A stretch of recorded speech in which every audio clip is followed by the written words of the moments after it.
What's your name? Brandy Kilgore. And what's your name? Pardon? Bailey Sisson. How we doing? Sir, how are you? Counsel, your appearance?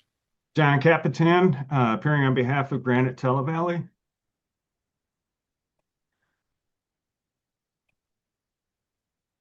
I see. I can't even read my own writing, but you must have been on Zoom and you couldn't get on Zoom. I adjourned it a week. Did you two listen to and understand the rights? Okay, let's start with you. Ms. Sanchez, you listened to and understood the rights? Do you wish to speak to a lawyer? Do you intend to apply for funding? Sir. Ms. Kilgore, did you listen to and understand the rights? Yes, yeah. Do you wish to speak to a lawyer?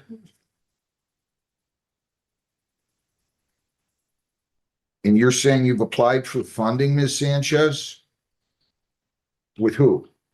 DHS. When did you guys submit that application? Submitted this morning. Did you bring it to the court? Verification on my phone. They didn't. You're gonna go down the hall and show probation. We're gonna adjourn this to February 20, not probation, to the civil department. February 23rd at what time, Linda? 9 o'clock is good. At 9 o'clock, okay? Go down, you have to provide them with proof of that right now. Oh. You come back. Mr. Capitan, what is the total amount owed? Oh, I don't need to hear a breakdown now. All right, right. The total amount owed is $4,318.92. So ladies, you better get moving on this. They're not gonna give you that kind of money, I don't think. No, sir. We are actually disputing $1,027 of that.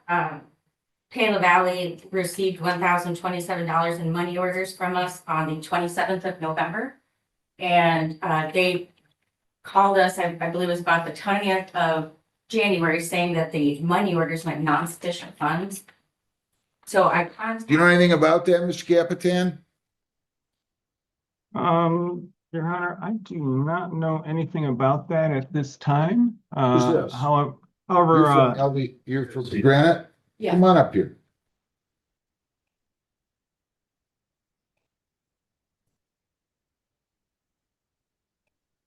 Your name, ma'am? Suzanne Bryan, Granite Televalley. I brought all the correspondence on those NSL money orders. How do you get a money order? I thought you had to pay for a money order. You do, and I How can that- requested them to find out who signed them. It says that they were cashed out. to- Where you in possession of, well, but wait a minute.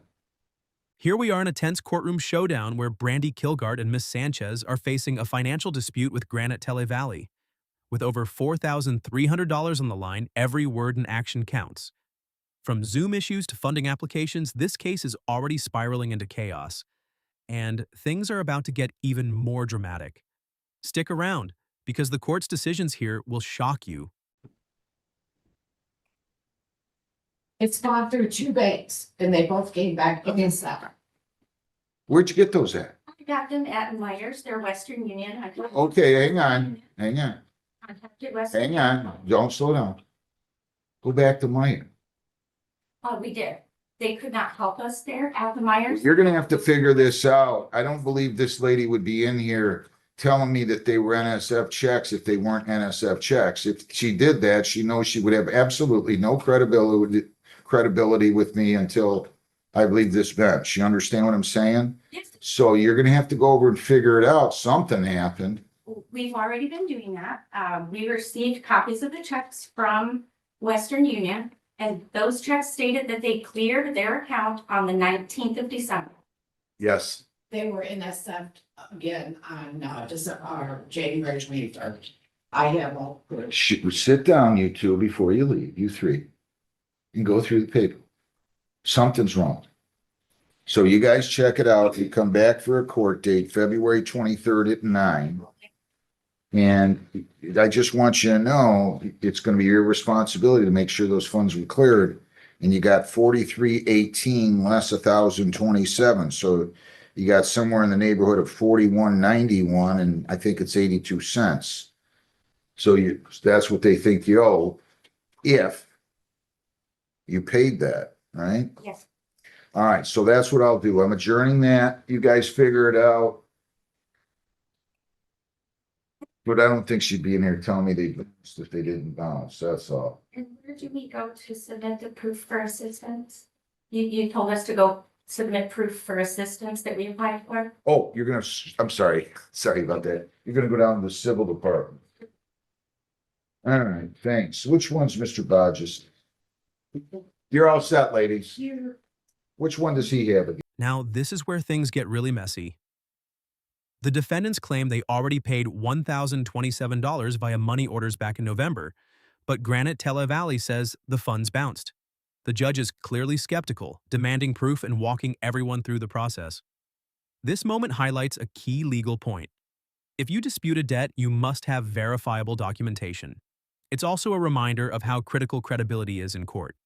One misstep could cost you thousands. Audience, tell me, have you ever been caught in a banking error like this? Could you prove it if your case depended on it? Who drove here? She did. Does he have a bond, Heather? I want you to call Heather. Yeah, I think. Okay, you want her to pop on again? I do. Okay, Okay, ladies, you can go out in the hallway Yes, and talk, that's outside. okay? I don't know what you're doing, Mr. Bodges.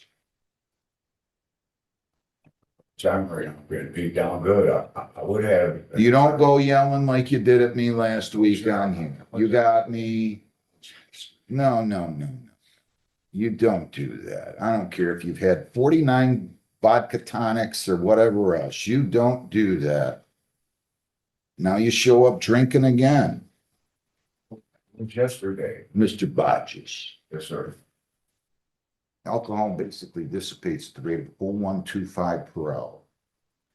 That means if you stopped drinking at 11:30, you were somewhere in the neighborhood of about a 2.0. I can do the math easily if you're interested in an exact reading. So if you're telling me you haven't drank since yesterday, then you were highly intoxicated before you went to bed. And that's your prerogative. If you don't have a bond condition that says you can't drink. Heather, I would like you to check and see the felony that Mr. Bodges has, whether or not he has a no alcohol provision in there. What is the first name, Judge, on him? Ronald, R-O-N-A-L-D. We burned it over.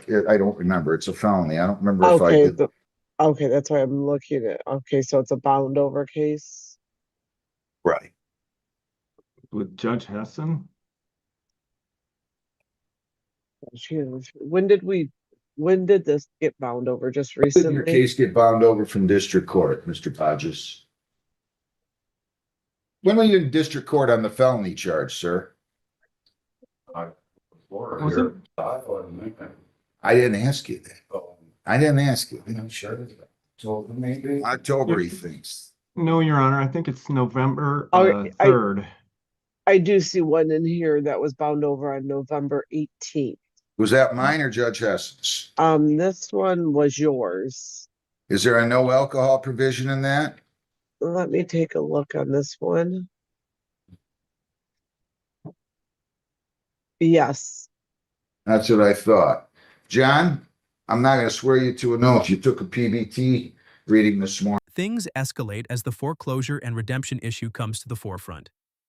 The buyers want an early writ, claiming the property isn't habitable, but the judge quickly uncovers that the alleged backstairs don't even exist. This demonstrates how courts critically analyze claims, requiring solid evidence before altering legal rights. The judge emphasizes patience in the redemption process and underscores the importance of consulting a lawyer when facing property disputes. This is a textbook example of how misunderstanding statutory language can backfire. Now think about it.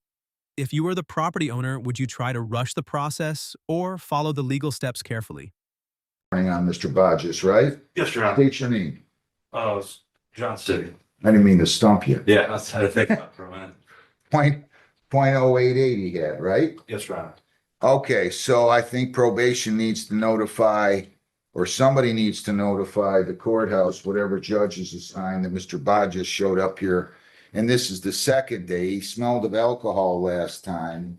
I didn't have him tested last time, which I guess was last Tuesday or on the 27th. So, I don't think you can handle this case while you're drunk, Mr. Bodges. I'm looking for an attorney right now. I got a call two of them last week. Four of them last week. I too poor for legal aid and made too much for paid legal aid. So I called a couple personal lawyers. And I just got paid at first. You're to come here without drinking next week. That was what I told you to do when I set the bond on that case. Now you got a now according to her, and I'm not going to get into this, you got a felony. What's the charge again? That charge was, let me make sure. There was three counts. The first count was assault with intent to do great bodily harm, less than murder. Count two, assault with dangerous weapon. And count three, assault with dangerous weapon, felonies, assault. So you got a 10-year felony and 2 4-year felonies pending. Yes, sir. And you're That. and you're violating the judge's bond conditions. Now, if I had jurisdiction, I'd lock you up right now. Once I sign that bind over certificate, I don't have jurisdiction, which is why we're going to notify the court. Counsel, I'm adjourning this 1 week. If you come here, I'm giving you a PBT again. You understand? Yes, sir. And next time, I'm not going to adjourn it. There's going to be consequences for you showing up here like that. I'm going to adjourn it 1 week to February. What do I have? The 9th, is it? Yes, February 9th at 9:30, Your Honor. At 9:30 in the morning. Ma'am, did you drive here?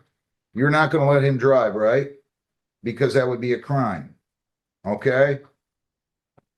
That's all I can do, Mr. Capitan. In summary, this courtroom session showcased financial disputes, allegations of NSF payments, and even complex foreclosure and redemption challenges. The judge dismissed unsupported claims, clarified obligations, and ensured everyone understood the consequences of failing to meet legal deadlines. The final rulings highlight the critical role of documentation, timely action, and following proper legal procedures. If you found this case as shocking as we did, make sure to hit that like button.